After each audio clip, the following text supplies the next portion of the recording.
ഈ പ്രശ്നം ഇവിടെ അവസാനിക്കൂല, ഒരു കാലത്തും അവസാനിക്കൂല. അമ്മ അതിരി തോന്നിയ സജ്ജ അവിടെ ചെന്ന് ചെയ്തത്. കാര്യത്തിന്റെ സത്യാവസ്ഥ എന്താന്ന് അന്വേഷിച്ചറിയണതിന്റെ മുമ്പ് പെങ്ങളെ പിടിച്ച് തല്ലുക, പോരാത്തീന് അന്യനാട്ടിൽ പോയി അവിടെ അടിയുണ്ടാക്കുക. ആ നാട്ടുകാർക്കൊരു മര്യാദ ഉള്ളതുകൊണ്ട് ഈ രക്ഷപ്പെട്ടു.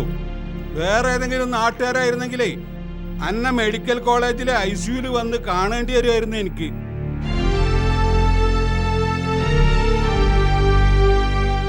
എന്റെ പെങ്ങള് അങ്ങനെ ഒരു തെറ്റ് ചെയ്യുമെന്ന് വിചാരിക്കലുണ്ടോ ഈ?